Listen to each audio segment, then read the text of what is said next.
नमस्कार, युवा से आप साधु युवा। मैं संजीव आप सभी का अपने संस्कृत स्पेस चैनल यूट्यूब पे हार्दिक स्वागत करता हूं। मित्रों, जैसा कि आपको जानकारी है कि वर्तमान में हमारी टीम सीयूईटी पीजी की तैयारी करा रही है, जो अब अंतिम कड़ी में ही चल रही है वो तैयारी। उसी क्रम में हमारी टीम ने एक निर्णय लिया है कि यूजीसी नेट जेआरएफ का पेपर जून माह में होने वाला है, तो उसकी भी क्लासेस हम आपके बीच लेकर उपस्थित हूं। तो उसी क्रम में 16 तारीख से हमारा निरंतर क्लासेस स्टार्ट हो चुका है।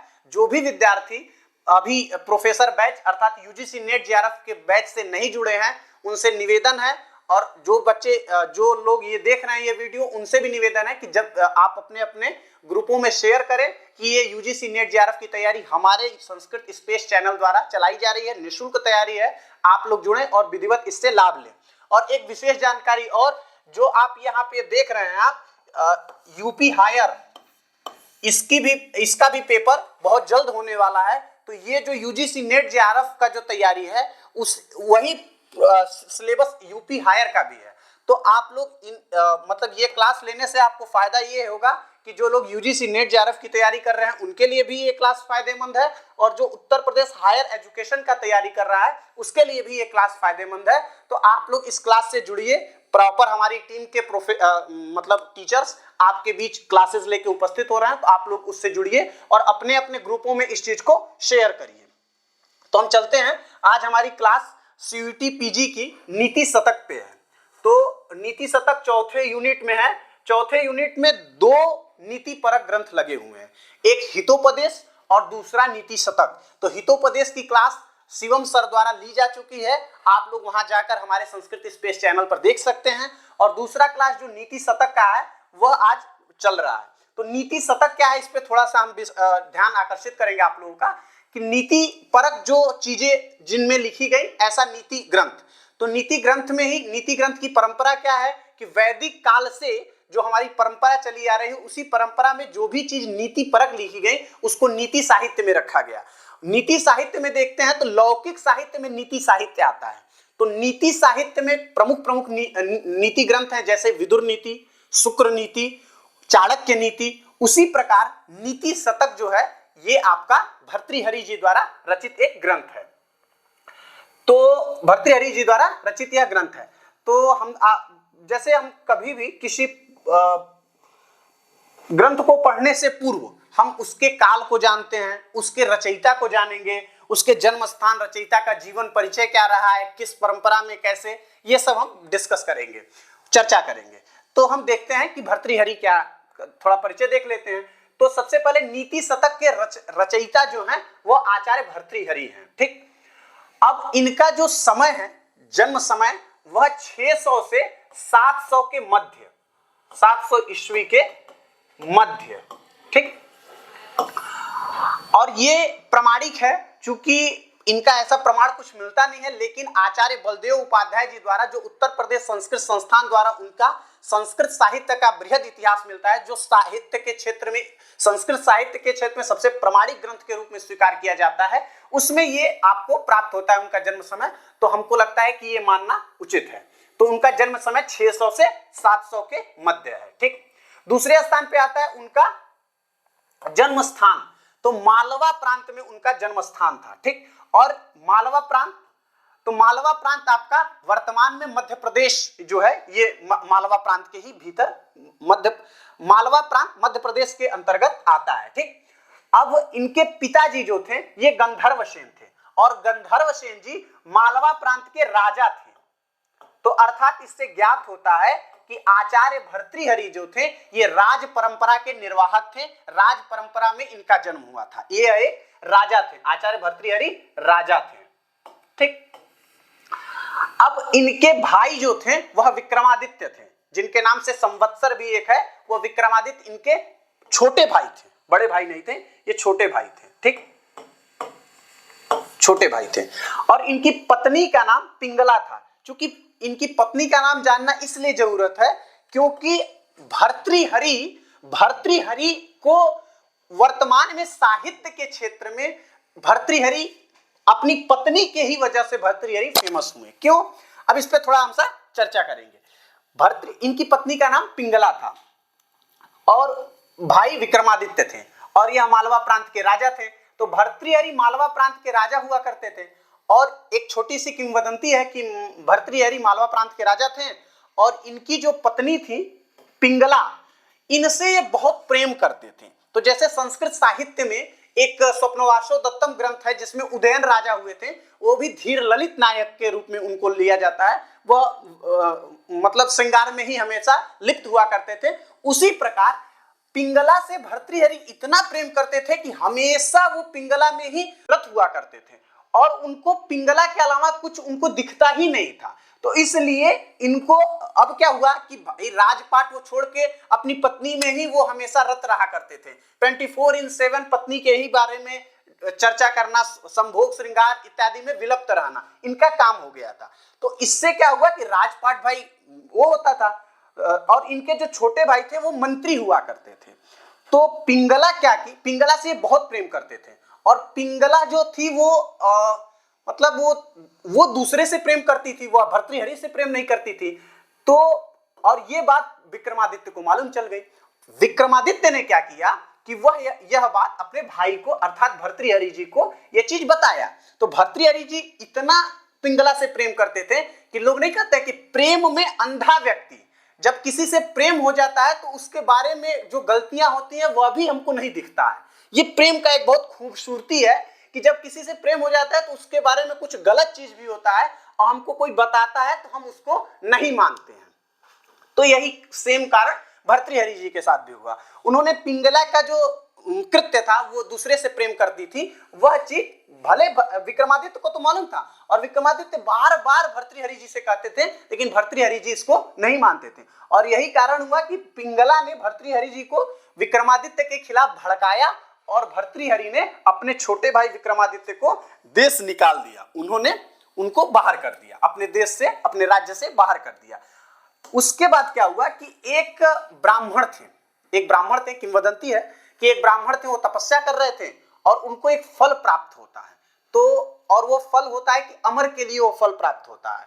तो वह फल ले आके भर्तृहरि को वह देते हैं। वह ये सोचते हैं कि राजा है, ये ज्यादा दिन तक जीवित रहेंगे तो देश और राज्य की रक्षा करेंगे। अब भर्तृहरि क्या किए कि वह फल, उन्होंने कहा कि भाई मैं जिससे सबसे ज्यादा प्रेम करता हूं उसको मैं ये फल दे देता हूं। तो उन्होंने अपनी पत्नी पिंगला को वो फल दे दिया। अब देखिए, और वो कहते हैं कि तुम इसको खा लो। तो वो कहती है कि अभी मैं स्नान नहीं की हूं, स्नान करके मैं इसको खा लूंगी। वो बहाना बना देती है। उसके बाद पिंगला ने वह फल अपने ही राज्य में एक दरोगा था उसको दे देती है। अब वह दरोगा क्या करता है, वह दरोगा वही फल वो किसी से प्रेम करता रहता है, किसी नायिका से, उसको दे देता है। गणिका रहती है वो, तो वो गणिका को दे देता है।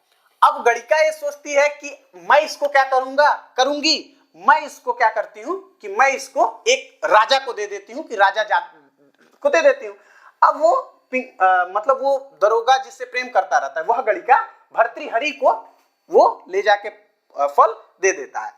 अब क्या होता है कि भर्तृहरि सोचते हैं कि देखो क्या कामदेव की क्या विडंबना है कि मैं जिससे प्रेम करता हूं वह किसी और से करती है और वह जिससे करती है वह किसी और से करता है और वह जिससे करता है वो गणिका मुझसे प्रेम करती है। तो ये दोष किसी और का नहीं, यह कामदेव का दोष है। और तभी भर्तृहरि का आंख खुल जाता है और उनका रुचि मतलब साहित्य के क्षेत्र में और समाज के क्षेत्र में उनकी रुचि आ जाती है।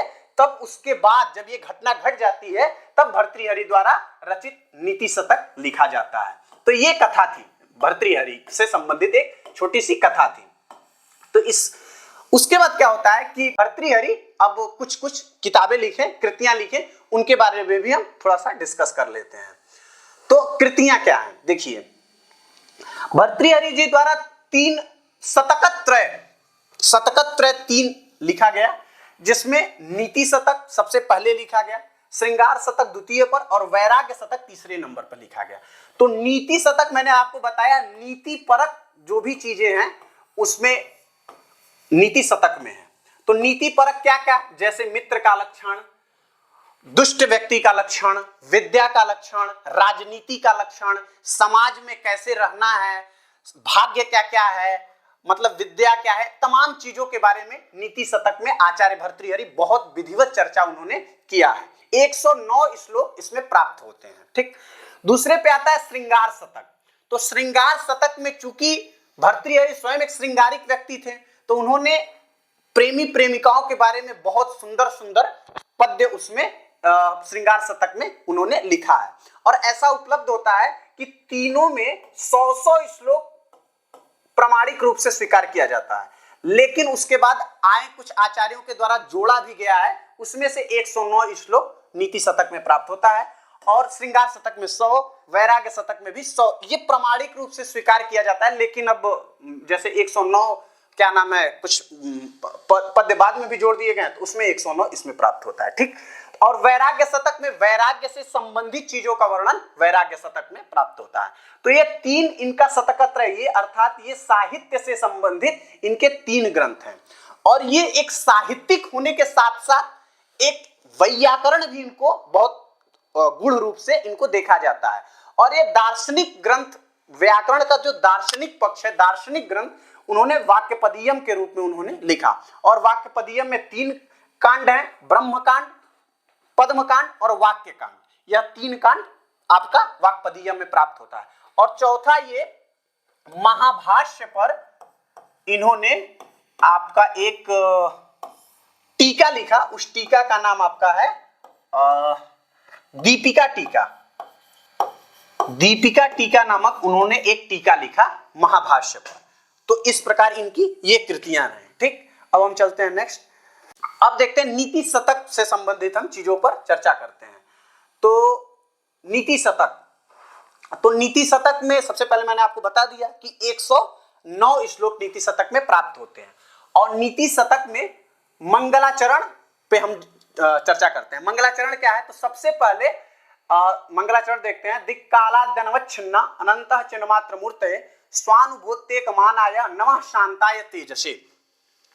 तो नमः शांताय तेजसे, शांताय तेजसे नमः, नमः के योग में कौन सी विभक्ति होती है, तो चतुर्थी विभक्ति होती है। तो यहाँ शांताय तेजसे, यहाँ भी चतुर्थी है, स्वानुभूत्येकमानाय चिन्मात्र मूर्तये। अब क्या है, दिक्कालाद्यनवच्छिन्ना, तो दिक दिशा और काल से जो अनवच्छिन्न है, अवच्छिन्न और अनवच्छिन्न, अवच्छिन्न मतलब ढका हुआ और अनवच्छिन्न मतलब उससे परे।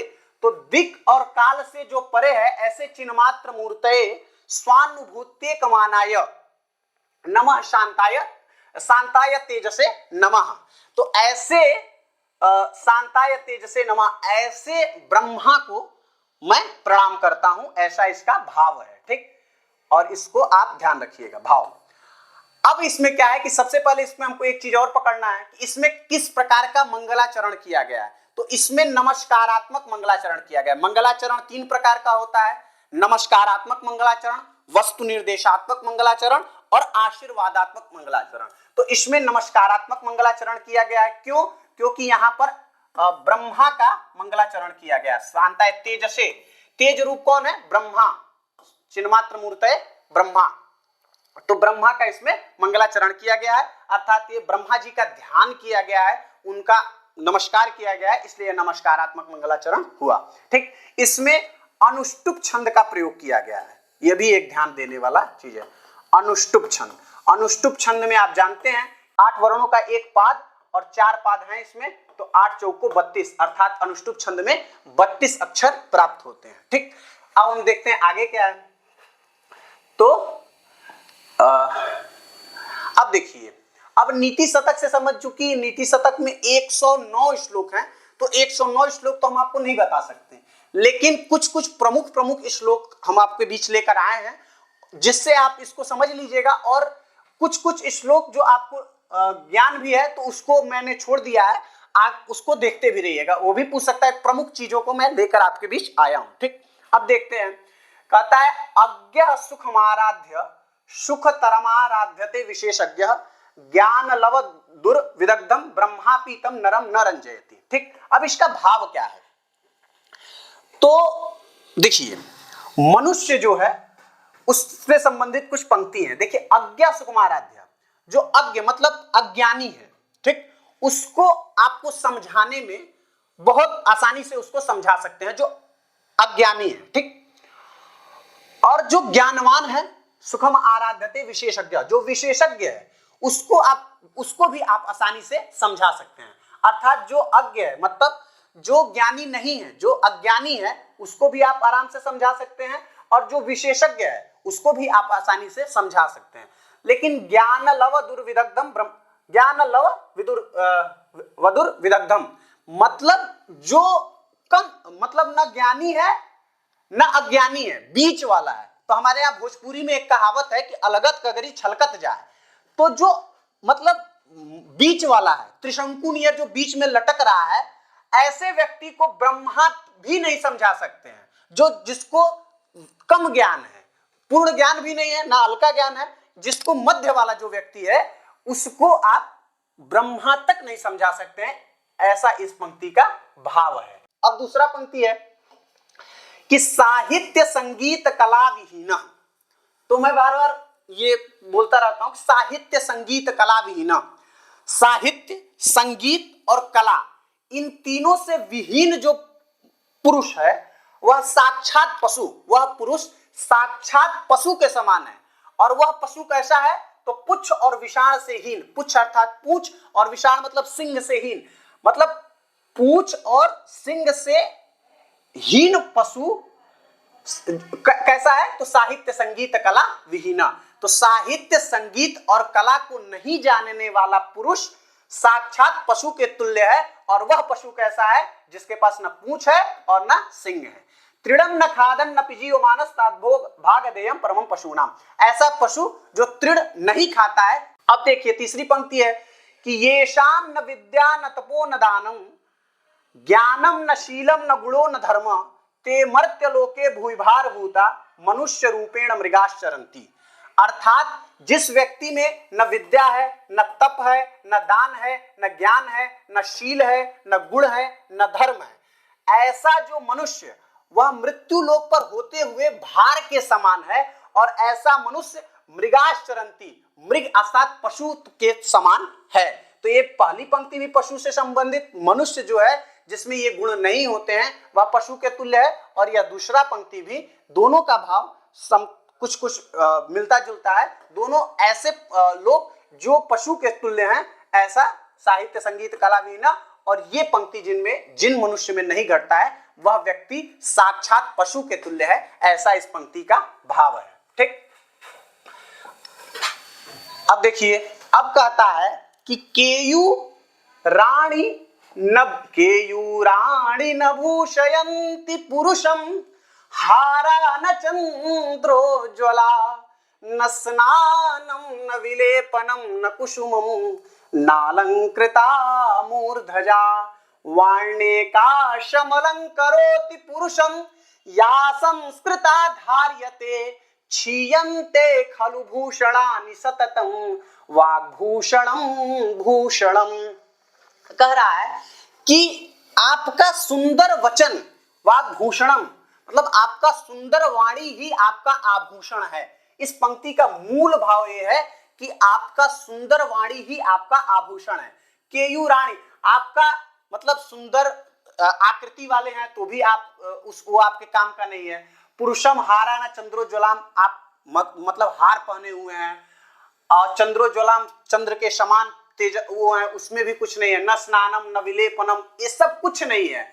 बस आपके अंदर एक सीलवान, अच्छा मतलब अच्छा व्यवहार करने वाला, अच्छी वाणी बोलने और प्रिय बोलने वाला व्यक्ति ही अच्छा मनुष्य है। वाग्भूषणम भूषणम, वही उसका अच्छा बोलने वाले का मतलब कि व्यक्ति का आभूषण क्या है? तो उसकी अच्छी वाणी, मतलब आप किसी से प्रेम से बात करते हैं, यही आपका आभूषण है। ऐसा इस पंक्ति का भाव है। ठीक, आपका अच्छा वचन और आपका अच्छा व्यवहार ही आपको अच्छा व्यक्तित्व बनाता है। और अच्छा व्यक्तित्व का निर्माण जब होता है तभी आपको समाज में और मतलब पूछा जाता है। तो ये ध्यान रखना चाहिए। और नीति शतक इसी सब चीजों के लिए बहुत फेमस है। और आज के युवा पीढ़ी को मैं विशेष रूप से, जो वर्तमान युवा पीढ़ी है, उनसे निवेदन करता हूं कि आपको नीति शतक नामक ग्रंथ या चाणक्य नीति, तमाम प्रकार की जो नीति ग्रंथ हैं वो आपको पढ़ना चाहिए। ठीक, अब देखिए क्या कहता है कि जयंति ते सुकृतिनो रस सिद्धा कवीश्वरा नास्ति येषाम यशः काये जरा मरणजम भयम। तो देखिए, रस सिद्धा कवीश्वरा, जो कवि है वो रस सिद्ध होना चाहिए। जयंति ते सुकृतिनो, ऐसे कवि का जयति मतलब जय जयकार हो, ठीक। नास्ति येषाम यशः काये जरा मरणजम भयम, मतलब कि वो उसका जीवन नहीं, उसका मतलब कवि का जो जीवन है वो महत्व नहीं है कि वो जिए चाहे मरे, उससे नहीं मतलब, लेकिन उसका जो रस सिद्ध है ये महत्वपूर्ण है, उसका जय मनाया जाता है। आज हम कवि गुरु कालिदास को जानते हैं या नीति शतक भर्तृहरि को पढ़ रहे हैं, तो वो जो चीज करके गए इस वजह से उनकी पूजा हो रही है, न कि उनका मतलब वो राजा थे इसलिए हम उनको नहीं जान रहे हैं। वह एक अच्छे कवि थे, उस रूप में हम भर्तृहरि को स्वीकार करते हैं, ठीक। तो इस पंक्ति का यह भाव था, ठीक। ये भी पंक्ति आप ध्यान रखिएगा। अब देखिए, अब ये बड़ा फेमस पंक्ति है कि प्रारभ्यते खलु विघ्न भयेन नीचै प्रारभ्य विघ्न विहता विरमन्ति मध्या विघ्नै पुनः पुनरपि प्रतिहन्यमाना प्रारब्धमुत्तम जना न परित्यजन्ति। कह क्या रहा है कि देखिए, मनुष्य जो है वह तीन प्रकार का होता है, एक उत्तम कोटि का, एक मध्यम कोटि का और एक अधम कोटि का। और विशेष रूप से आज के युवा पीढ़ी को ही नहीं, ये किसी भी समाज के लिए, किसी भी वर्ग के लिए यह पंक्ति बड़ी ही सार्थक पंक्ति है कि मतलब हमको तैयारी करना है किसी चीज का। तो जो अधम कोटि का व्यक्ति होता है वो विघ्न आने के भय से ही तैयारी नहीं करता है। जैसे सीयूईटी पीजी में हमको एडमिशन, मतलब हमको पीजी में एडमिशन अच्छे जगह लेना है, जैसे हमको जेएनयू सिलेक्शन में लेना है, डीयू लेना है, जामिया लेना है, बीएचयू लेना है, तो उसके लिए हमको तैयारी करना पड़ेगा। अब जो व्यक्ति अधम कोटि का, छोटा मानसिकता का व्यक्ति होगा, वह यह सोचेगा अरे यार मेरा निकलेगा कि नहीं, वो पहले ही विघ्न से डर जाएगा और वो रास्ता बीच में ही छोड़ दे, वो तैयारी करेगा ही नहीं। ऐसे भी कुछ लोग हैं, तो वो उनकी कोटि होती है अधम की श्रेणी में। अधम लोग जो होते हैं वह कोई कार्य प्रारंभ ही नहीं करते हैं। क्यों? क्योंकि विघ्न आ जाएगा, इस वजह से वो कोई कार्य प्रारंभ नहीं करते हैं, ठीक। ये हो गया नीच मतलब अधम कोटि के व्यक्ति का। दूसरा, प्रारब्ध विघ्न विहता विरमन्ति मध्या। अब जो मध्यम कोटि के व्यक्ति होते हैं, ये कोटि हमारे भारतवर्ष में सबसे ज्यादा प्राप्त होता है। क्या? जोश जोश में आए, आज से तो हम यूपीएससी की तैयारी ही करेंगे, लेकिन उसके बाद जैसे ही कोई विघ्न बीच में आया कि मतलब लाइब्रेरी में आज पंखा खराब हो गया, छोड़ो आज नहीं पढ़ेंगे, अब आज छूटा तो कल भी नहीं छूटा, इस तरह उनका छूट जाता है। तो ऐसे मध्यम कोटि की संख्या हमारे भारतीय समाज में सबसे ज्यादा प्राप्त होती है कि जोश जोश में तो किसी चीज को प्रारंभ करते हैं, लेकिन विघ्न आने पर उस लोग बीच में छोड़ देते हैं, ठीक। अब तीसरा जो है कि विघ्नै पुनः पुनरपि प्रतिहन्यमाना प्रारब्धमुत्तम जना न परित्यजन्ति। और जो उत्तम कोटि के लोग होते हैं, उत्तम श्रेणी के लोग होते हैं, उनके अंदर बहुत गंभीरता होती है, शालीनता होती है।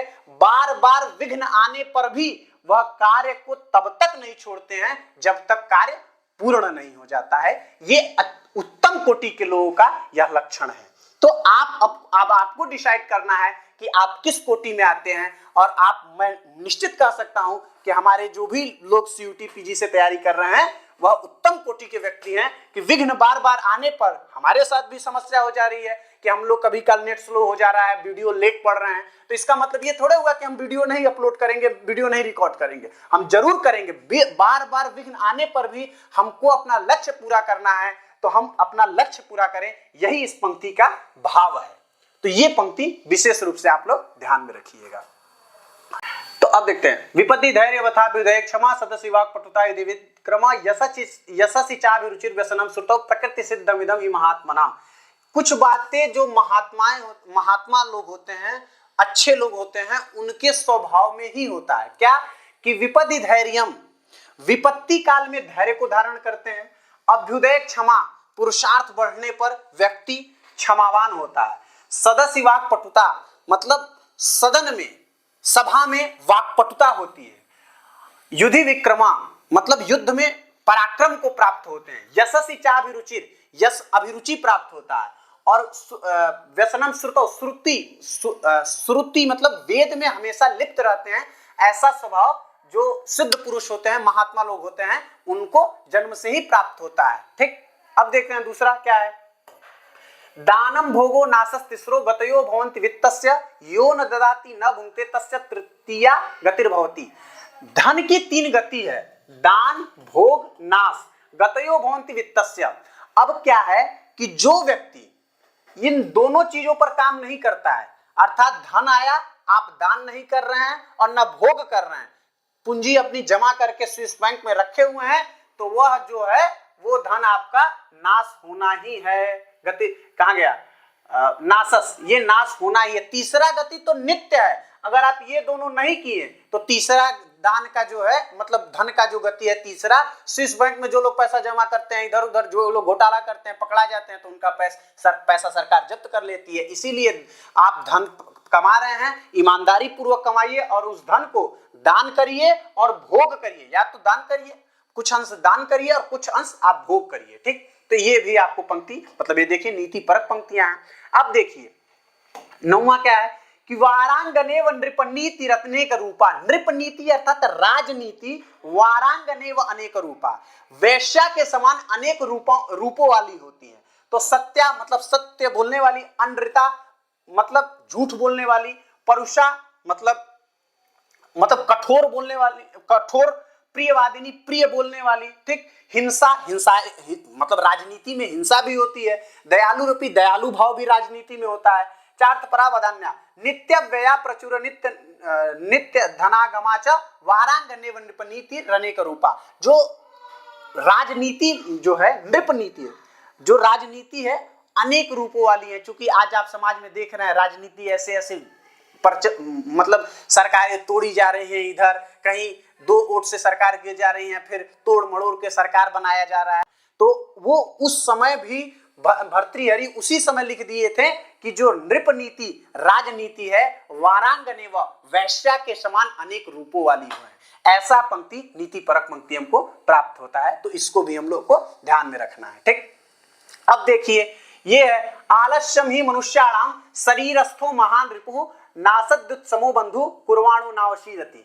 आलस्यम, आलस्य जो है वो मनुष्य का सबसे बड़ा रिपु अर्थात शत्रु है। ठीक, और जो आपका मतलब उत्साह है, आपका पुरुषार्थ है, पुरुषार्थ से बड़ा बंधु आपका इस जीवन में कोई नहीं है। आपके अंदर पुरुषार्थ है तो आप सीयूईटी पीजी निकालेंगे, तो आपके अंदर पुरुषार्थ है और संस्कृत स्पेस के सभी पाठकों के अंदर पुरुषार्थ है, वो जरूर उनका सीयूईटी पीजी की हम तैयारी करा रहे हैं, निकालेंगे। और यह पंक्ति आपको साथ में लेकर आपको चलना है कि पुरुषार्थी व्यक्ति ही जीवन में कुछ कर पाता है। तो इन पंक्तियों को भी आपको ध्यान में रखना है। ठीक, अब देखिए नैवाकृति फलति नैव कुलम न शीलम विद्यापि नैव न च यत्न कृतापि सेवा भाग्यानि पूर्व तपसा खलु संचितानि काले फलन्ति पुरुषस्य यथैव वृक्षा।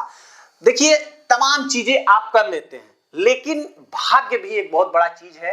और नीति शतक में भर्तृहरि भाग्य के बारे में भी बहुत चीजें लिखते हैं। वो लिखते हैं कि यत् पूर्वम विधिना ललाट लिखितुम तनमार्जितुम कक्षमः, अर्थात आपके ललाट पे जो चीज लिख दिया गया है वह होना ही है। तो भाग्य भी आपका कभी काल साथ देता है, लेकिन भाग्य कब आपका साथ देता है? जब आप सत्यनिष्ठ से आप अच्छा कर्म किए रहते हैं तो आपका भाग्य जरूर साथ देता है। और कहा भी जाता है पूर्व जन्म में, पूर्व तपसा, पूर्व जन्म में भी आपका किया हुआ कर्म आपको अगले जन्म में प्राप्त होता है। ये हमारे सनातन की परंपरा है। तो इन सब चीजों को भी आपको ध्यान में रखना है। तो इस प्रकार हम लोग नीति शतक, एक छोटा सा हम लोग टॉपिक था तो उसको हम लोग डिस्कस किए। नीति शतक में जितने भी श्लोक हैं सब नीति परक के श्लोक हैं। तो इन सब चीजों को आपको विशेष रूप से ध्यान में रखना है और अच्छे से आप अध्ययन करिए। अगले मंथ मतलब फर्स्ट वीक सेकेंड वीक में आपका एग्जाम है, अच्छे से आप पढ़िए। हमारी टीम आपके साथ, जो भी आपकी समस्या है हमारे टीम से आप संपर्क कर सकते हैं। और इस क्लास को आप ज्यादा से ज्यादा शेयर करें और हमारे संस्कृत स्पेस चैनल को सब्सक्राइब करें। और एक बार मैं पुनः आपको सूचना बता देता हूं कि हमारा जो सीयूईटी पीजी का क्लासेस था वो तो अब चल ही रहा है, वो लास्ट ही चल रहा है, लेकिन हमारा प्रोफेसर बैच लॉन्च हो चुका है। और उस प्रोफेसर बैच में आपको संस्कृत मतलब प्रोफेसर बैच में आपको यूजीसी नेट जेआरएफ की तैयारी और यूपी हायर की तैयारी कराई जा रही है। तो आपसे निवेदन है कि आपके जो भी आप जिस भी संस्थान से जुड़े हैं उस संस्थान के जो भी लड़के लड़कियां हैं उनको आप ये संस्कृत स्पेस चैनल के बारे में बताइए। हम लोग बिल्कुल निःशुल्क आपके साथ जुड़े हुए हैं। हमारा लक्ष्य है कि आपका जो आपके अंदर जो प्रतिभा है उसको अच्छे जगह सार्थक बनाना। युवा स्यात् साधु युवा महादेव।